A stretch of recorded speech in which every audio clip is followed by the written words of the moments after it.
Welcome back, everybody. The Yankee and the Brit Sunday pregame show, the premium pregame show out there. Yeah, man. Sawati Krab, everybody. It is midnight over here in Thailand, and that is hello in Thai. That's the only Thai I've learned so far. I better learn some more over the Don't next you month. get don't you get arrested for being up past 9 in Thailand or something? Isn't there like a challenge? No, we're in the Chinatown at the minute. Actually, there's loads of street food around the corner, and I'm pretty hungry, so I'm thinking I might go to just walk around the streets and grab some food at like 1 a.m. when this is finished. See what happens. See what happens at 1 a.m. in Thailand. That's interesting. Yeah, let's see how that goes. I'm going out to the countryside after this, so I better make the most of city life while we're here. So I'm watching the Tampa game. They really, really keep turning this ball over, but the only thing they got going for them is they're up by 12 with 6 minutes left, but they keep turning this ball over. Yeah. I mean, it's mad what the Buccaneers are able to do when they establish some run game. Like with some run game, they can actually move the ball. I'm on it right now. My bad. Keep talking, Maddie. It's amazing what they can do when they get some run. Rashad White looks good. He's kind of the Tony Pollard to Leonard Fournette being the Ezekiel Elliott over there. I think it really works for them quite well, just being able to move the ball. We know that Tom Brady's elite off-play action. So, yeah, I hope they're able to move the ball well in the future. All right. And Shug, I sent that now. Yes, you're right. I absolutely forgot this morning. I was getting all of it because Maddie and I are doing a little something different today. Yeah. We are going to pick the games. But since I know here gambling's huge, I don't know about by you guys, but we're going to pick them by the point spreads this week. Yeah, it's massive in the UK, but it's just not a new thing for us. So it's not that big of a deal because it's not a new thing. But in Thailand, it's obviously quite illegal. And when I was trying to get on the DraftKings website, I kept on getting kicked off because I'm in Thailand. So I've had to go with Yahoo Sports Betting. That's what I've gone for. That's where you got the difference. I was looking at Yahoo this morning, and then I'm on FanDuel, and that's where the half a point difference was in the one game for us. So if you have something different than I do, just let it be known to where you're going with that. Yeah. So you can see all these betting lines on FanDuel and Yahoo Sports Betting. Maybe you should stop our world. All right, Maddie. Well, we'll get to this game once it's over a little bit, but let's start with the Jacksonville Jaguars, Kansas City Chiefs.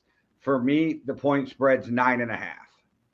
Yeah, I got 9.5, which is mental. I think that's a crazy point spread. I mean, the Chiefs are what are the Chiefs? The Chiefs give up 23 points a game. The Jags only give up 19.8 points a game. I know the Chiefs score around 30 points a game, and the Jags only score 23. But I think it's going to be closer than that 9.5. I've got the Chiefs to win, but the Jags are within the 9.5. Yeah. So, I got the Jags to cover with the Chiefs winning. Yep, I got. Yeah. It just seems like a massive spread for me, and I do think that the Jags are able to give the Chiefs a bit of a game here. Today. I feel like a lot of people are sleeping on the Jags. I mean, it's almost like with the spread in this game, they haven't been watching the Jags. They've just gone off reputation of the Jags and the Chiefs. But that doesn't mean I can't see the Chiefs just like blowing them off the field. I'm good with that too, because that means I win too. Jags by 21. I think the Chiefs like play down to their competition. Yeah, definitely. I also think that we got. Yeah. I also think the Jags have shown some element of being able to control games. Like the way to beat the Chiefs since Patrick Mahomes got there is to be able to run the ball. And the Jags through Travis Etienne have a running game. That like people aren't giving them the credit for the running game that they've got. And also Trevor Lawrence has had some sneaky good games this year. It's just Trevor Lawrence seems to play best when nobody's watching. So like London on ESPN Plus at stupid o'clock in the morning for you guys. Trevor Lawrence has the best game of his career. Like, he seems to play really well when nobody's actually watching. So he's kind of like Kirk Cousins in that way outside of prime time. Yeah, I back them to stay within 9.5 points, but the Chiefs are going to win the game, I think. He's won 3 out of his last 4 primetime games. Yeah, I know. I was continuing with the stupid rhetoric of. That's all right. We go back and forth like that anyway. But yeah, and then with the Texans versus the Giants, it's Texans plus 5.5. I am saying screw the money line. I'm taking the Texans straight, or I'm taking the money line, Texas straight up to win this game in an upset. Wow. Okay, so I've got the Giants at 4.5. And I've got the Giants covering the spread. So I've got the Giants outscoring the 4.5. I think 5.5 would have been too much. So I think if you're betting on FanDuel, not for our world. I think if you're betting on FanDuel, then 5.5 would be too much. 4.5 might be about right. Let's go. I don't know if it'll be by 24, but let's go. I got the Texans too. That's insane. I feel like the Giants are more talented than the Texans, and I feel like they outcoached the Texans by quite a lot. I think I'm kind of off the Texans in terms of winning games. Like, I love where they are in terms of keeping games close through Dameon Pierce and running the ball really hard. But in the end of the game, they just don't have enough to get themselves over the line. The reason I'm picking the Texans is because everything they're good at is where the Giants are weak. And kind of like in boxing, sometimes styles make fights and decide the fights. I think in this game, styles. So I think the Texans will be able to run on the Giants defense, keep the clock down. And I also think the Texans run defense will be able to keep Saquon. Now it's Saquon somewhat in check. And they'll keep Danny Dimes in the pocket, and that's where Danny Dimes is his least dangerous. Yeah, definitely. I think Danny Dimes too early. We'll get there. Though. We'll get there. I think Danny Dimes has the ability. Danny Dimes has to get outside the pocket is very impressive to me. Like, it kind of amazes me how often he's outside the pocket every time. And I do think that coaching structure that they have in the Giants means that they will have been preparing themselves for this game in a way where, look, the Texans are bad at everything that we're good at. So let's make sure, so we don't need to work on our passing defense as much. We just need to make sure that we're blocking the run. Though. And the Texans D is good. The Texans culturally are great.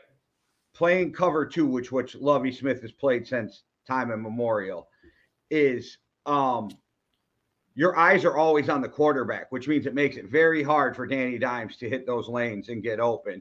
And they don't play a lot of man-to-man, which is where Danny Dimes gets outside. I think the Giants have a better team. I think the matchup is awful for the Giants. Yeah, I think it might all come down to how well that Texans defensive line plays. Because on paper, that Texas defensive line should be way better than it has been this season. Like, on paper, they have a much better defensive line than the way that they've been playing. And Danny Jones, when he's been pressured, like all quarterbacks, is really poor against the blitz, really poor against that pressure. So if they can get pressure on Danny Dimes, then I think that makes it an interesting game. If they can't stop the run, then they're going to lose this game because Saquon Barkley's in the backfield. But yeah, I could see it being really close and then pulling out a little bit in the last quarter, like all of the Texans games this season. Well, on to the next game of the Lions and the Bears. This one kind of threw me. So the Bears are favored by 3. So it's +3 for the Lions. I'm not taking the spread again. I'm taking the Lions and the money line because I think the Lions win this game. Yeah, it's an evenly matched game, isn't it? Because the Bears are at home and you get 3 points for being at home. So that's why it's come down to. The Bears have two more injuries to their secondary. Yes, which is why I think this will be a ridiculously high-scoring game. By the way, just putting that out there. Take the over on this one. What was my over for this? 48.5 is mine. 48.5. Yeah, 48.5. Yeah, I would take the over on this in a heartbeat. Yeah, and I'm taking the money line because I think the Lions are going to win. So I don't even want the points. I want the extra cash. Yeah. So I've got the Bears winning this game, and I have the Bears. I have the Bears to cover as well because it's only 3 points.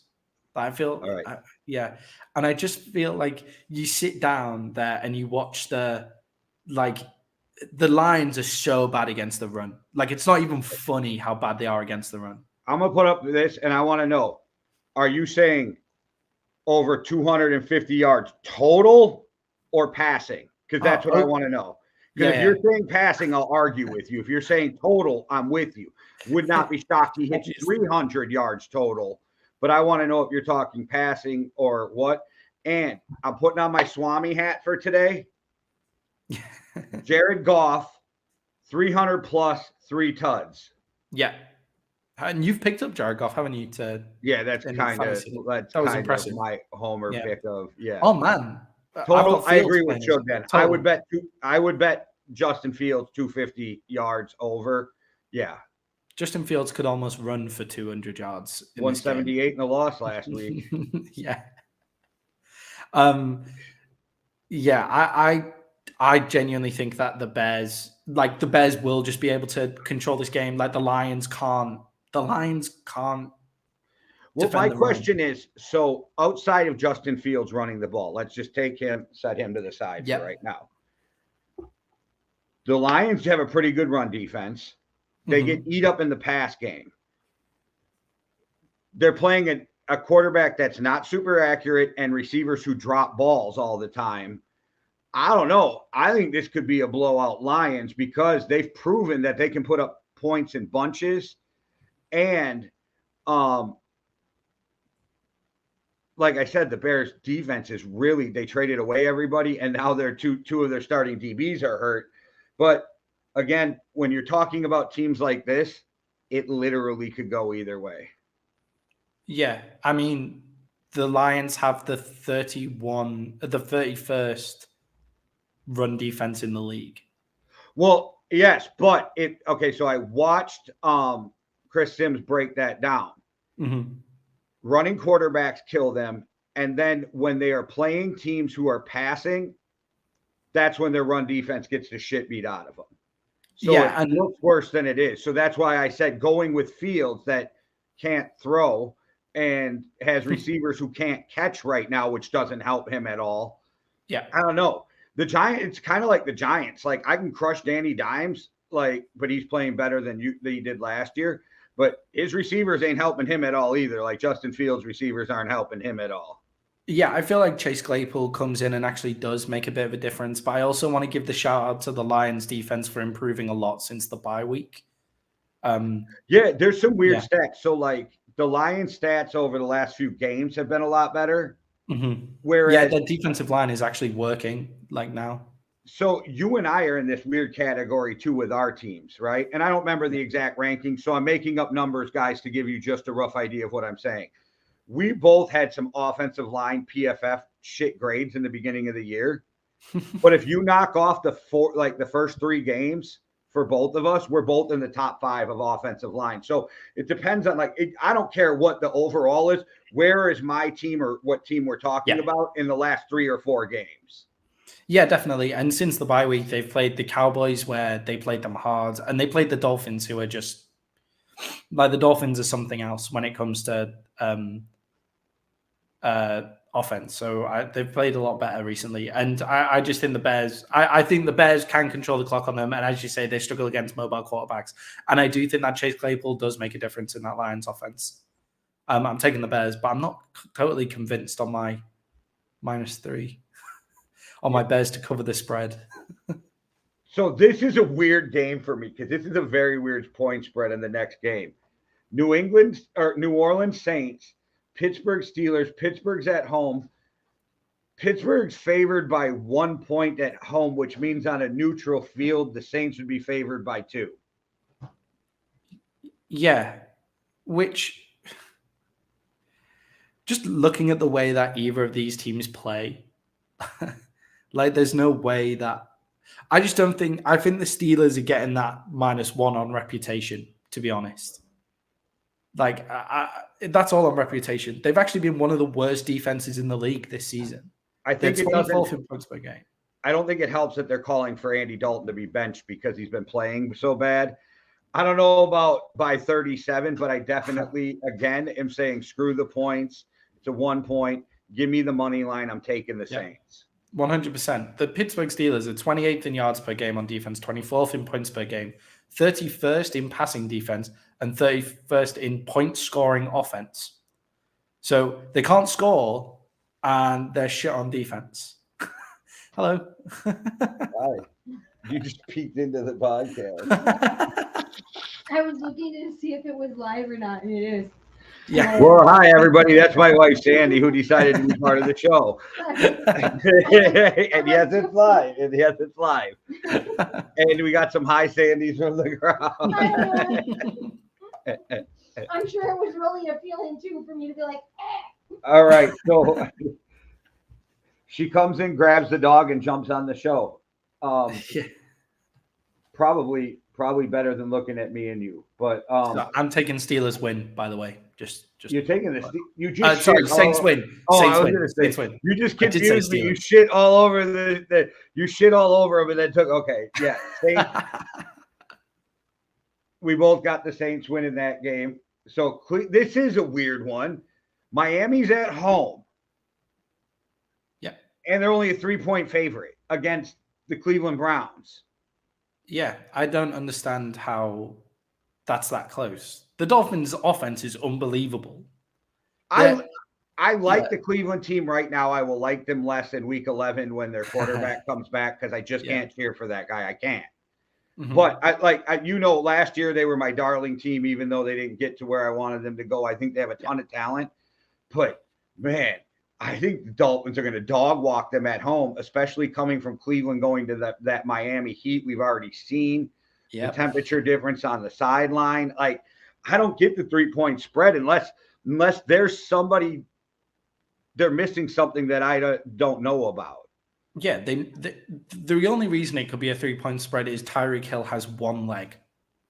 Or Tyreek, Tua, and Waddle missed the bus or something. I'm not sure, where that spreading. That's another one where I'm saying forget the points, give me the money line. I'm taking the Dolphins because I think they win by way more than 3.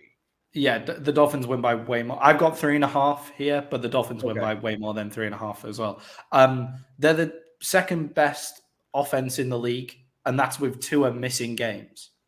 They would be they would have beat the Chiefs' point scoring offense if Tua had played every minute this year. Like, no doubt in my mind. So I love what they're doing on offense. The only way that the Browns can win this game, and it's pretty much the only way that the Browns can win any game, is can Chubb keep the Dolphins off the pitch, like they did with Fields like Fields was able to do last week. That's the only way that they can make it close. But with the way that the Dolphins secondary is, and there's a lot of injuries on that defensive line, I would be tempted to take the over of 49.5 points. I feel like the Browns can put up some serious points on the Dolphins games. Oh, I definitely agree with you. Yeah. But it was a really weird spread. Cleveland by set. I got to ask if he's being serious or I agree. That's how that's the chance Cleveland has to win this game is run the ball, keep the ball out of the hands of Tua and that offense that seems to be able to do whatever they want on third down. Yeah. And play good defense, which they could, but I just don't trust Jacoby Brissett. Jim Rad, we're just going through some betting lines. Yeah. So it could be like the Bears last when I saw it though, I was like, I went and looked at different sites to make sure that like FanDuel didn't just accidentally screw up their betting line. And everybody's just like bet all over FanDuel. Now she just jumped in from the comments instead of just flipping into the screen. Hey Sandy, you all right? So before we move on to the next game, because we're close to halfway through, we're going to hit a little word from our boy Freezus at Overtime Hustler. What's good? It's your homie, Freezus Christ. Y'all know the deal. Make sure y'all head on over to overtimehustling.com where you can catch all the latest merch, all the newest mags, all the media, everything, know what I mean? And You can also find me on Winging It with the homies Keith G, King Dale, and Payne Gusto. And you can catch me on Turf Tales with the homie SK. And if you got nothing to do on Sundays, even if you do got something to do, make sure you tap into Overtime Reactions hosted by the homie Cuzzo. And I cannot forget the homie Jay over there at the Yankee and The Brit channel. So make sure y'all go over there and check them out. And hey, check me out, your boy Freezes, on that Real Talk with Jay. It was a hell of an interview, yo. Gotta do it again. I keep saying it because I mean it. We gotta do it again. I had a great motherfucking time. But anyway, you know who it is. Freezes H, OTH, Yankee and The Brit, Winging It, Turf Tales, Overtime Reactions, Chronicles Podcast. You know the drill, Cush's Corner. It's a motherfucking movement. So move with it. Or move out the motherfucking way. Simple and plain. Overtime hustling, we hustling overtime. All right, guys, go over to Overtime Hustling, cop the music, the merch, the magazine, and make sure you go hit that subscribe button if you already haven't at Overtime Hustling so you don't miss any of the shows. And every Wednesday, the playlist has been popping in a good time with me and Payne Gusto, so make sure you check that out. Well, Jim Rat has Miami. Yep. That Makes sense. Oh, geez. I'm betting under. I bet me or Payne get canceled from there way before Freezes does. I'm just saying. Me and Payne will get shown the door way before Freezes does. And Freezes is wearing a shirt now that says "Less made me do it," which I just love. So keep that up. OTA is tripping. I like it. You can't get rid of Freeze. All right, so on to the game that this point spread has been freaking crazy all week. And it's all due to Josh Allen, the Bills, and the Vikings. So when I saw the point spread, I don't even need to go read the news, even though they're being cryptic and they're like, he's activated, but he may not play. Like, Josh Allen is playing. Vegas knows Josh Allen is playing. And that's why now it just was 7 when we started. But right now it's 6.5, but that has a lot to do with where the money's coming in, which shifts the lines. So 6.5 is where the point spread is right now at Buffalo, Minnesota. Yeah, mine's down to 6 now. So I was at 6.5 when we started the show, but we're now down to 6, which is fun. I find that a crazy point spread. I'm not gonna lie. Like I think that's wild.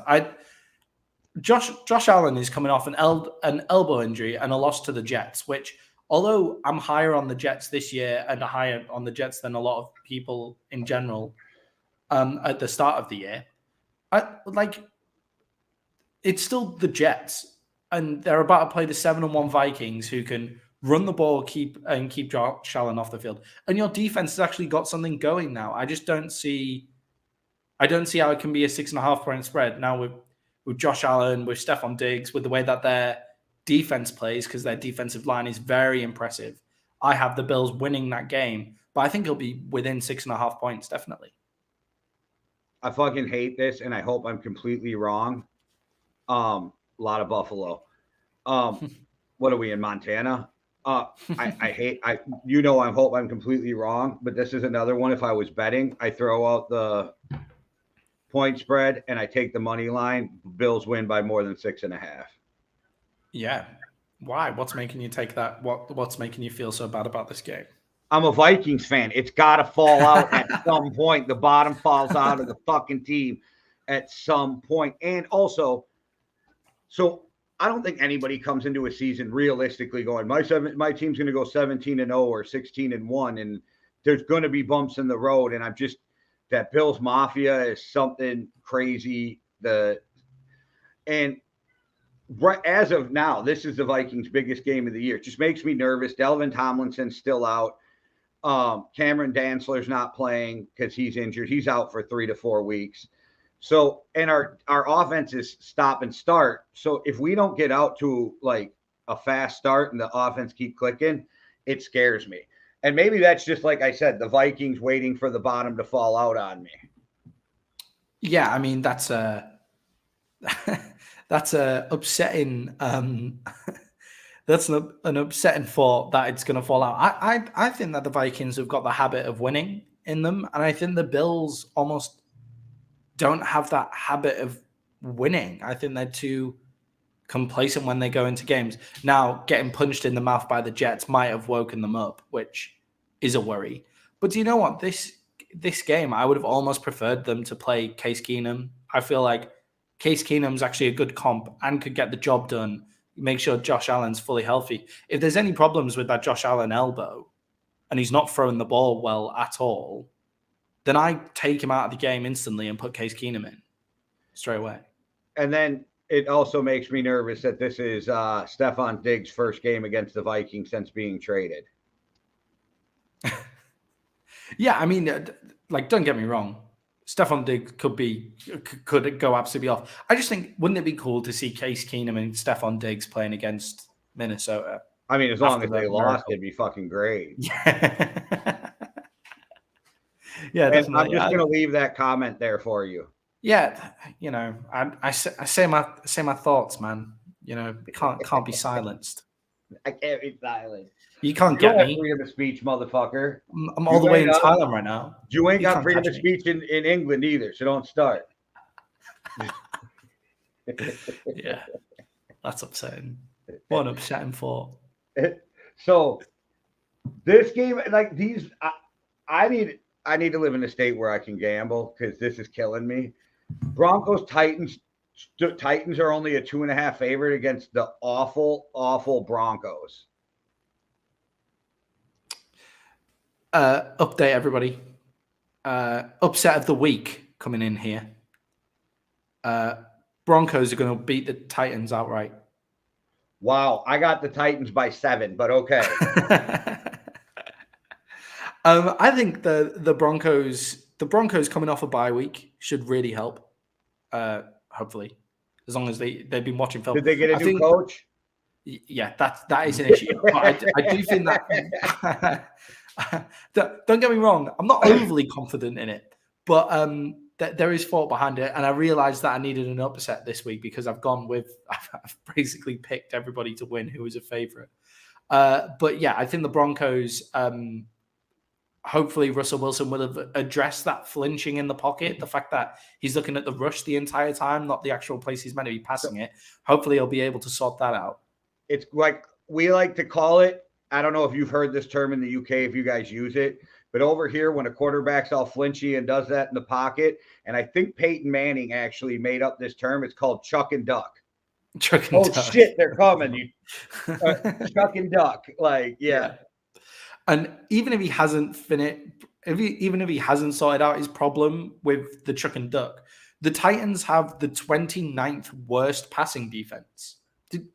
I was surprised by that when I looked up the stats.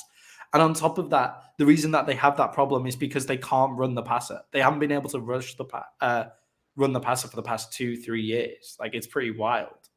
I think there's only 2 games I took the points on instead of the money line because I would take the money line on this with the Titans also. Yeah, I genuinely think, and the Broncos defense has played well. It's not like they've been out of games and getting absolutely smoked. So I'm interested to see this one. I feel like the Broncos will win this game. All right. I think this is a game that nobody was excited for until this week. This next one, Indy versus Las Vegas. So we have Colts Raiders. And I think Jeff Saturday is what makes this game. Yeah. People want to see what happens. The point spread is Vegas by 4.5. So they're favored, plus 4.5 for the Colts. I am taking the points, but I am taking the Colts because I am riding our coach just got fired, so we got something to prove game, like you see in a lot of teams. And I think that's what happens. And for the first time in a long time, I'm starting to think Colin Cowherd might be right when he says Derek Carr might not be a Raider next year. It'll be interesting to see whether Derek Carr's a Raider next year or Josh McDaniels a Raider next year. Josh McDaniels will be a Raider. Yeah, which is why Derek Carr probably won't be. Jimmy Garoppolo might be a Raider. That was just my hot take because you're Trey Lance coming back. Either you're going to get rid of Lance, which I don't think you do because you mortgaged the whole team for him, and then you have to admit you were wrong, and teams don't do that. Yeah. So you bring Trey Lance back. There's no way Jimmy's going to play this game he played last year. Right. The only way Because that he's free agent. So he's not going to play that game. Yeah. And see, that's the thing. And I get where Suge's coming from. Mark Davis isn't going to fire him. He's already paying Gruden. He's not, and he's the least rich owner in the NFL. He's not going to be able to pay 3 coaches at the same time. Yeah, it's incredible. If you remember, before you go on, Maddie, Yeah, they had to trade Khalil Mack because they didn't have the capital to write that check to put it into escrow to re-sign him. Yeah, which is crazy to think. Which is crazy to think because they've just moved to Vegas. So they've just moved to Vegas, just made a new stadium, and he's the least wealthy owner. He's the only owner that's believed to not be a billionaire, but nobody knows for sure.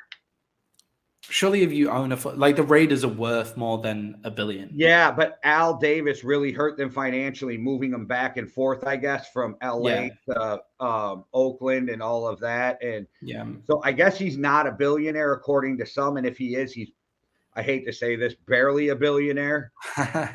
And which he doesn't have the money to put in the escrow sometimes, but he might be one of the nicer guys in the NFL. That could be the issue. Hey, what we need to do is just get him out because he's got the most god-awful haircut. And if you have that kind of money, you should not have that bad of a haircut.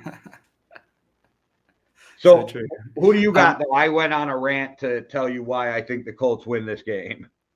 So I think that Saturday has the adverse effect. I have got written down, will the Colts have that new coach boost? Because that's the only way I feel like they're getting You're going to explain, right? Because that blows me away because he is a Ring of Honor member, maybe a Hall of Famer, and people love him. Yeah, and a losing record in high school coaching. Yeah, but the coaching has nothing to do with the firing effect. So I guess that's where I was confused, where you think it has the opposite. Yeah, I just come in and think like this guy has no idea. I like personally, I'd find it difficult to coach it. Like I'd find it difficult to get his coaching respectability. Like you think like it, I think the players are going to love it because it's opening doors for them when they retire. Yeah, I do feel like you need to have coaching jobs before you come in. Like hire him as an offensive line guy and then take him after that. Who knows more about what's going on an offense besides the quarterback than the center, since they make all the adjustment calls? Yeah, I mean, it's a fair enough point. I get where you're coming from. I just don't see how a guy who has a losing record in high school comes and gets an NFL job. And this is not a shot at you. I think this is exactly what's wrong with the NFL and why we keep getting recycled coaches all the time. Why the same coach gets 4 jobs at different places. Why I've seen the same names come up every year. Why I think it's that recycled mentality of, well, they haven't done it, so they can't. Yeah, I mean, if it was. Do you think he's going to clock manage? I don't. I think he's going to have somebody standing next to him. Exactly. I don't think he's going to call any plays. I think for him that he is the Mike Tomlin of the team. Tomlin calls nothing. Yeah, but I mean, Tomlin if he's captains the ship. Yeah. So I think if Saturday comes in and just captains the ship, but it's a bad team. But like, I get what you're saying. I just think, I think that we recycle too much in the NFL, and I'm really excited. And I pray, maybe that's why I'm on this side too. I pray it works out because I think more players deserve chances to coach. I don't hate the idea of taking people who haven't coached in the NFL before, like taking college guys, even like D2 college guys who look like like that guy who coached at high school who never punts, like he never punted and they won everything. And then he then went on to college and keeps that same philosophy. And now they're really winning as well. Like those guys, they deserve promotions up the leagues and stuff like that. But this guy, like if he even had a winning record at high school, I'd be more on board with it. So you don't think like 12, 15 years in the NFL qualifies you to know what's going on in the NFL? I don't know whether I feel like it's difficult to say it doesn't qualify you at all. I'm not saying he's not qualified. I just don't think he makes life that much different in the Colts. Like, I don't think maybe a cultural shift. I don't think they're going to change the culture except for one game. But I pray Right. Saturday does good because I just find it weird when they're like, he's not qualified. Well, you guys recycle coaches like Norv Turner, who never won anything, but he's had like 5 head coaching jobs. Like Pat Shurmur's had multiple head coaching jobs, and what has he won? I think some of these ex-players would be better than the recycled coaches. I think NFL players would be better than bringing college guys in too, because I think the college game is so different. But maybe I'm completely wrong, and this is the problem. It's a test case on a really bad team. Yeah, exactly. That's the issue, isn't it? It's like Fields on the Bears. It's unfair to grade anything that Fields does because he's on the Bears. It's unfair to judge what Justin Fields does because they actually drafted him to the NFL. I don't think it makes life that much different on the Colts. I don't think they have a great team. And the Raiders, what's been weird about the Raiders is they've been good. They just keep on giving up winning opportunity, apart from when they got shut out. But they gave up a 17-point lead last week. Like, if they just get out their own fucking way, then they'll win games. Throw the ball to Devontae Adams and then run it with Josh Jacobs once you get ahead. That's all you need to do. Throw the ball to Devontae Adams a lot. Yeah, that's all you need to do. There are two keys to winning a game in the Raiders. And Josh McDaniels, we get this a lot in football where head managers and head coaches and stuff don't want to move off their philosophy of how to play the game. So you get these managers who want to pass the ball out from the back and keep 70% of the possession. And if we have the ball, the other team doesn't have the ball, and we can create from there. When they don't have players that can suit that style. So when you first get in the job, call the game with the players you have, and then you can build that style over the years. I think Josh McDaniels has gone in too hard with this complicated offense, and he's taking it down and down and down and down. I think the coach's boost brings the Colts within 4.5 points, but I think the Raiders win. All right. Well, I got the Colts in that upset, but I will take the points just to be safe on that bet. Yeah. The next game, I'm not taking the points again either. Arizona versus the Rams. Cardinals win this game by more than 3, even though the Cardinals are dogs by 3. Yeah, which is and insane. I still think they win this game. So I take the money line, Cardinals to win in the upset. Yeah, I'm not even taking the points in this one. I think the Cardinals will win this game straight away. Stafford isn't playing. Stafford's basically... So, Moose, if you're watching this, I've just sent you a trade because Stafford isn't playing. And is Kyler Murray. Kyler Murray is his other quarterback, and he's rumored to not be playing either, which is interesting. Did you see my comment in there when you're like, yeah, I bet it's selfless. That's me. That's me. The selfless British guy, just give. No, don't need anything back. Let me just check on that Kyler Murray news actually, just while I'm here. Yeah, no problem. So sorry, I don't understand like these point spreads. I know a lot of it goes towards what the money's already been bet and stuff like that, but it's like the Rams have been fucking awful this year. Yeah, the Rams have been so bad. Like I just don't understand how it. Like I suppose people in LA must have some crazy disposable income to just bet on their team the entire time. That's the only way this line can look like this. That's it. Kyler Murray is also out. So Kyler Murray's out with a hamstring, and Matt Stafford's out because he's just getting killed. So I can't see the Rams losing Matt Stafford and being able to move the ball any better. And the Cardinals have remembered that they have some ridiculously freaky people on defense. So the Cardinals defense is just full of freaks that are ridiculously quick and they're ridiculously big, and they'll just kill the Rams defensively. So effectively, the Cardinals only need to score 17 points with Colt McCoy. And being the size of Hopkins, his catch radius is so big that it's like if you just get the ball near that dude. Yeah. Where Cooper Kupp's amazing, but he's a smaller receiver, so he doesn't have the same catch radius. Yeah, and Rondell Moore's got this gadgety quality to him where it's just like that's the extension of their run game.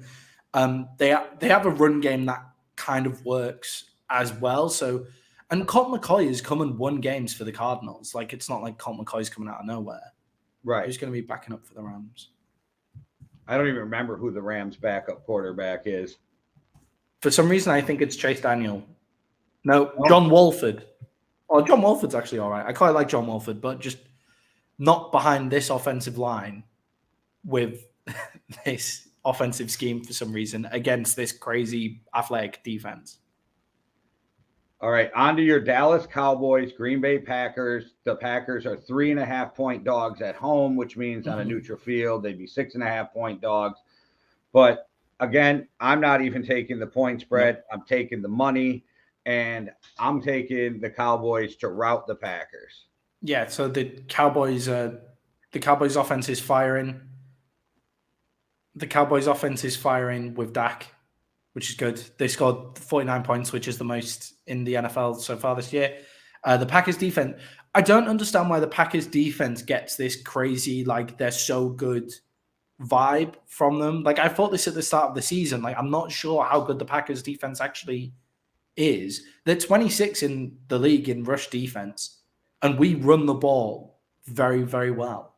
On paper, they have a pretty good defense, but the problem is they didn't account for how much Zadarius Smith meant to their defense, and they just let him walk. Yeah, and to let Zadarius Smith and Devontae Adams walk is ridiculous. You had to find the money to pay one of the two. There you go, Maddie. Tap out says you're getting upset.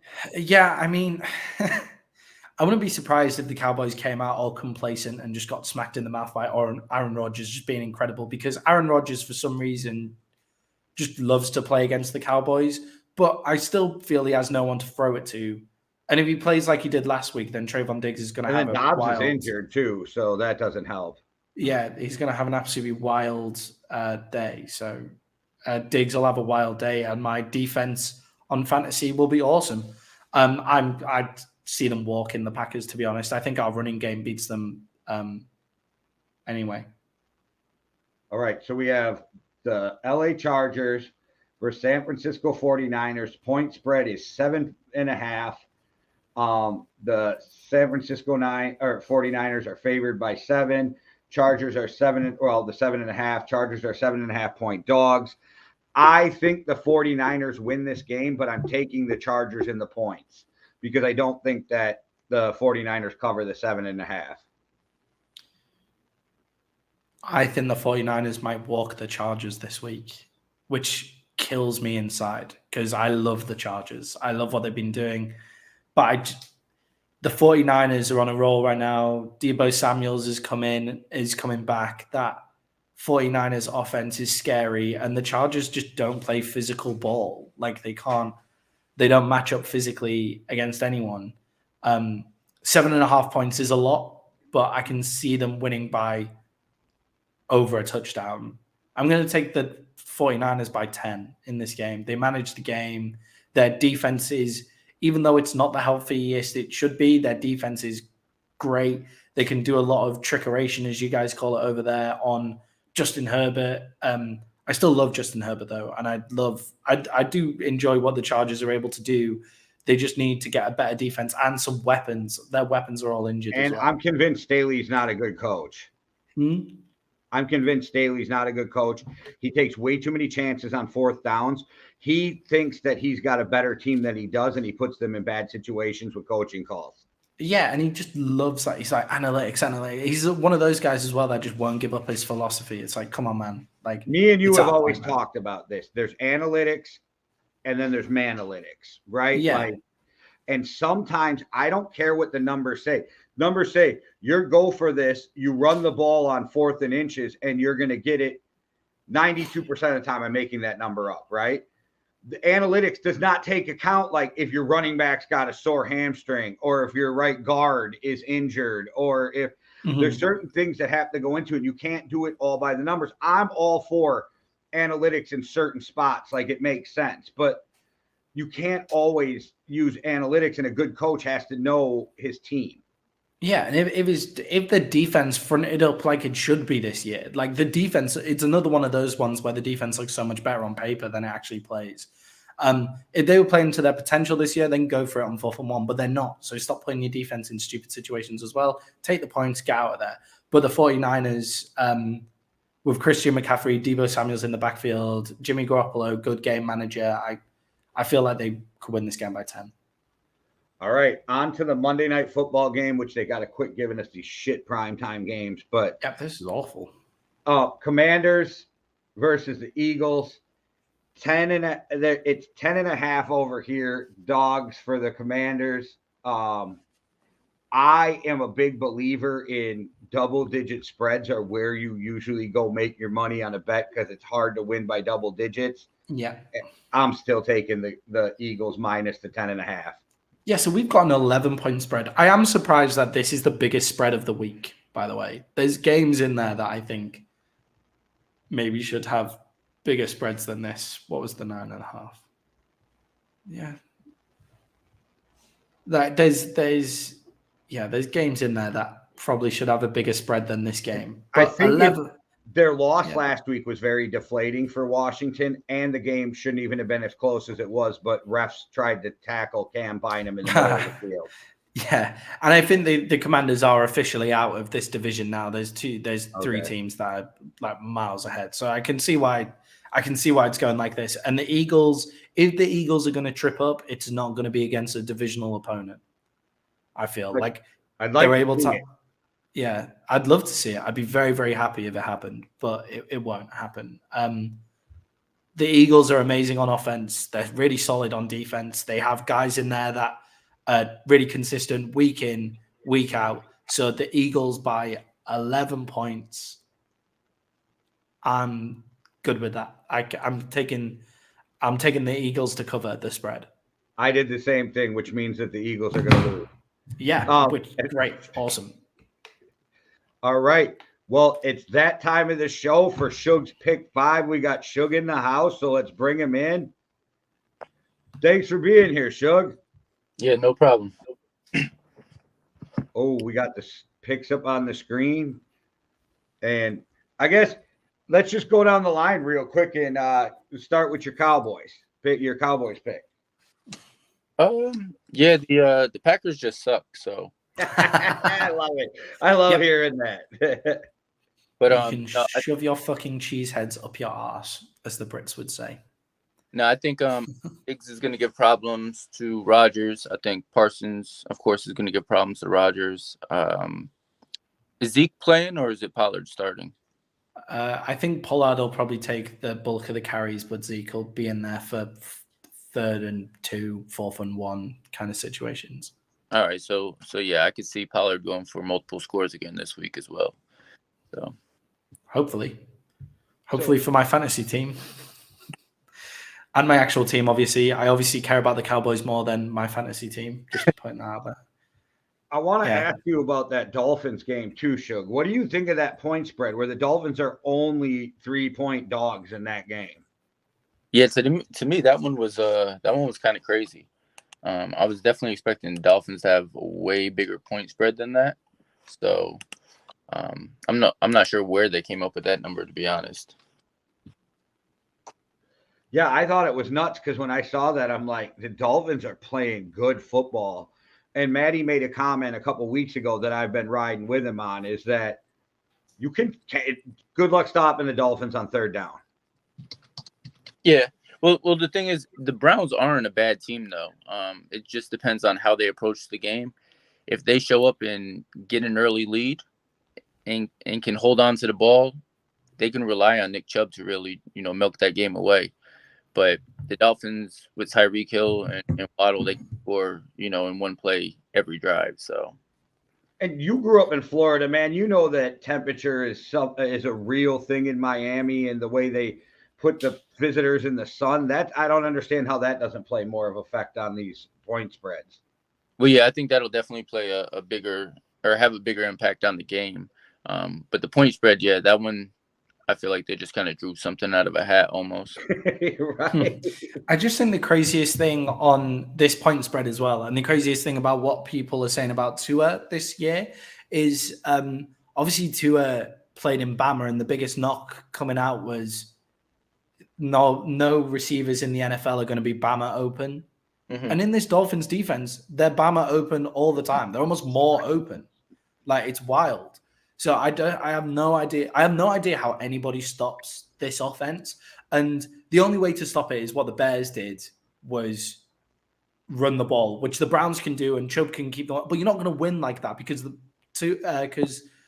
Dolphins just seem to be able to go down and score within like 3 minutes, like is all they need to go down and get a touchdown, if that. Like, that's all they need. So you can keep them off the pitch and they'll just walk straight up the field and score on you straight away anyway. So I feel it's a weird point spread for me, that one. Yeah, it's really all just going to depend on, to me, if the Browns go up and then they're able to just milk that clock away. So I know you told me to quit hating on and giving bad juju to the New York Giants. I don't know why. I just have a hard time wrapping my head around the Giants this year. I just have a hard time with it.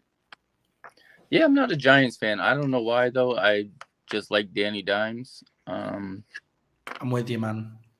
I just feel like, he has shitty receivers.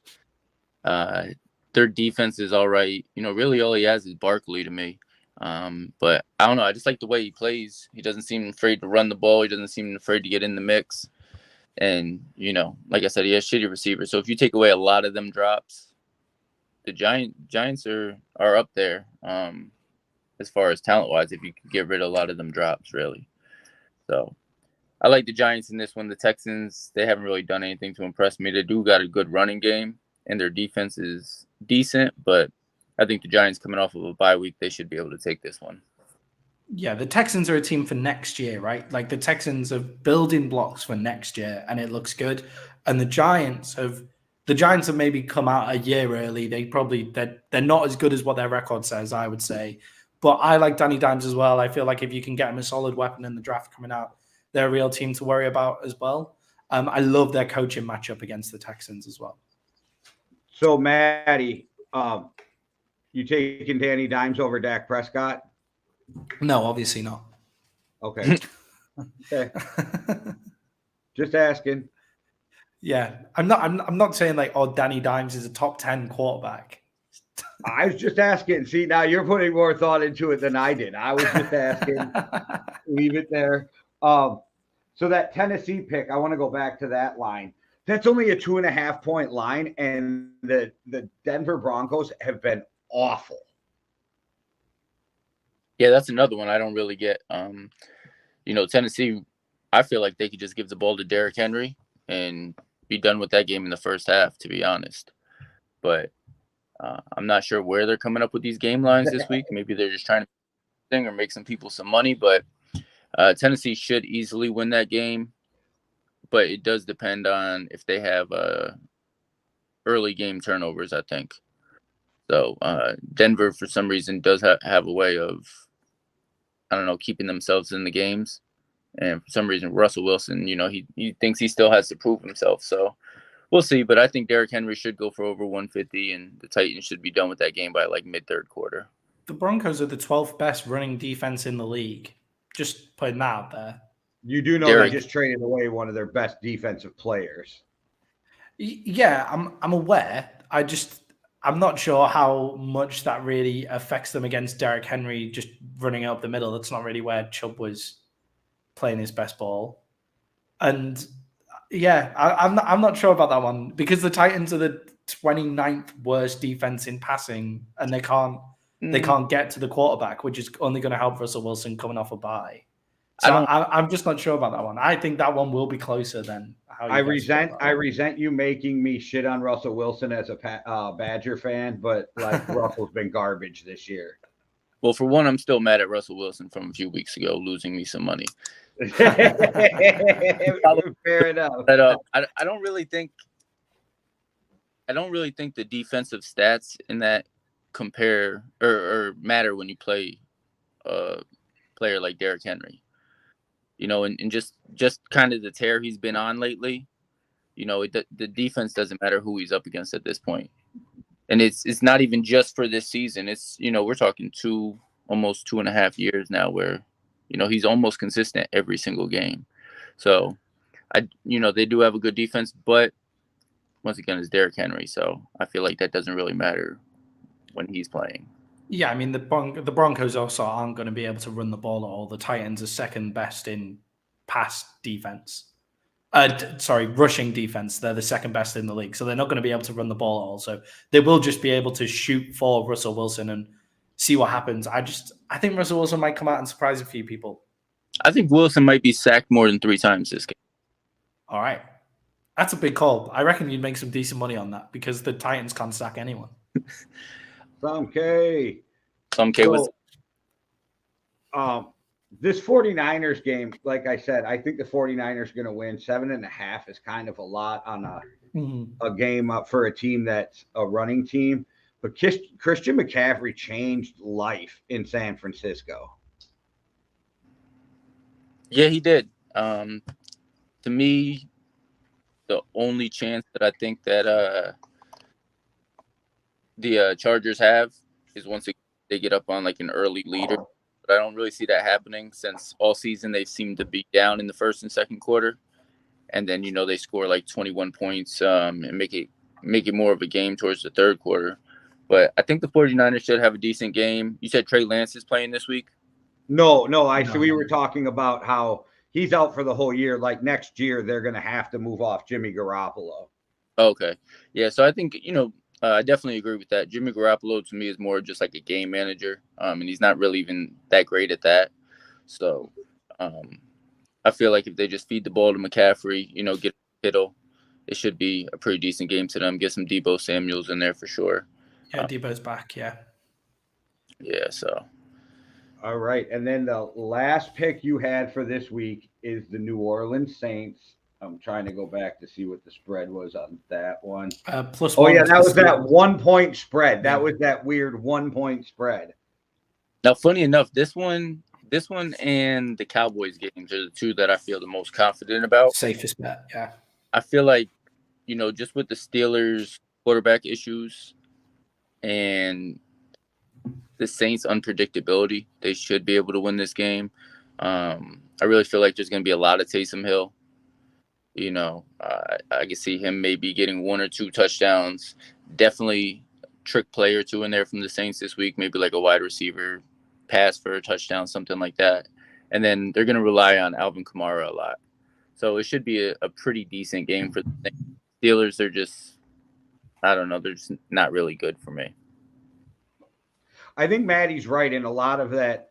Sometimes when they put these lines, it's on the history almost. Like they're the Steelers, so they're not going to have a losing season. And I'm like, I don't know, man. This might be Tomlin's first losing season of his career. Yeah, I could agree with that. Yeah, I just they're going on, oh man, the Steelers defense is elite. No, it's not. Go look at the stats. The Steelers defense is not elite. And they're not elite in, sometimes teams are rubbish in yards per game stats, but then they make it up in points because they have a bend, don't break. The Steelers are awful in both categories, in yards and yards per play and points per game as well. Like it's pretty wild, like how big people are on the Steelers defense when they're awful. Now I think they've got TJ Watt back this week. I'm not 100% sure, but I think they've got TJ Watt back, which could make a big difference. They were saying that on Pat McAfee. Yeah, that could make a big difference, but not to bring it down to 1 when he's just come off a long-term injury, has no game. Like if he was to play every snap, maybe, but he won't be able to. I just find 1 the strangest point spread in an NFL game. Like when you're going through the lines, I don't remember seeing a 1 point spread before. Yeah, I think it's a bit crazy. I definitely agree with you though. The Saints and the Cowboys games are the ones that I feel the most confident on. And like I said earlier in the show, I feel like Justin Fields is going to have a huge game this week. So I wasn't big on Justin Fields at all. I thought Matty was crazy every single week. And then I seen his stats last. Like, okay, so I really went back and watched him. If he had more of a decent team around him, and he could learn to throw the ball with some precision, he has a chance at being great. But I do see him rushing. I think they're going to implement that a lot more into their play calling, as to where last week it was just him taking off because he had to. I think they're going to try to focus more on that, and I can see him going for over 250 total yards rushing and passing. I agree with that, and I think part of his problem is that he's got shitty coaching. He's had shitty coaching, and by the end of his rookie contract, he's on another team as a backup at best because of his shitty coaching. Yeah, but that should definitely be a high-scoring game. Probably, each team probably scoring 30s at least. If the Lions show up. If not, 35. Right. And Jared Goff, plus 300 with 3 tuds. That's my prediction for today. And that's because he's my starting fantasy quarterback with Lamar on a bye. I think that game could be wild, That game could be absolutely insane. It's going to be a shootout, I think. Yeah, it's weird to call it a shootout when Justin Fields will just be running the ball the entire time. Yeah. And before we get out of here and let everybody out of here too, Tampa Bay held on to win that game, and Geno Smith and Seattle looked a little bit more like what I thought Geno Smith and Seattle were going to look like this year. Not that they were bad, but I have to say Geno Smith kind of impressed me this year, you guys. Yeah, I wasn't expecting Geno Smith to come out and light it up as he has. So, yeah, Josh he didn't Allen, look great in that game. Josh Allen starting, he's in right now. Yeah, I feel like obviously that he's obviously going to play. Like, there's no point making him active if he's not going to play. But yeah, that Geno didn't look awesome today. The ball security was poor, which is what he's been doing great all year. So if he can get back to having the ball security, I'm sure the Seahawks will get back to it. But yeah, the Bucs are in a weird spot where they can win games and go on from that. Stephon Diggs lost to 5 first play. That's right. He'll get his No, that hurts me in fantasy. I want the Vikings to win, but anything that the Bills do today, I want to go to Stephon Diggs. Me as well. I wanted to go to Gabe Davis. Just putting that out there. Gabe Davis, they can get rid of him at this point. After losing that game last week, I'm fed up. I knew that was coming after the text messages I got last week. Like, there was some real animosity towards Gabe Davis. Yeah, he was meant to be like the biggest fantasy, like wide receiver 2 guy that you can take in a bit of a later round. Obviously, we've got a 14 person league, so we can't take anybody in a later round. But yeah, no. Gabe Davis was meant to be a lot bigger than what he's been doing so far this year. Hey, you got to admit, right, Maddie? 14 player league is kind of brutal. It's so hard. I love it. Like you have to spend so much time like scouring through like who's injured, who's coming up. Like when Cordero Patterson was injured, the amount of us who all went for Tyre Algier, like there's no other league where Algier's like sought after by 14 teams. Like that's so true. He's not on anybody's team in other leagues, but it's like rostered by 10% of the people who play at ESPN, and we all wanted him. All 14 of us were there. All right, well, we better get out of here. Even the chat's letting us know, hey, you guys, the game's on. It's time to get out of here. Well, thanks again for coming on, Suge. I really enjoy talking to you about your picks, and I'll be cheering for your parlay for you later. Oh, yeah, definitely. And, I would say I'd be cheering for the Vikings, but I get it. You're a Bills fan. I'm okay with it. And everybody, make sure you go over to Overtime Hustle and hit that subscribe button and that notification button so you don't miss anything. And take your ass over to overtimehustling.com or overtimehustling.com and cop some of the merch in the magazine. Check out the music. You'll love it. All right, Maddie, Suge, thanks for being here. And everybody, thanks for watching. One world, one love. Deuces. Cheerio.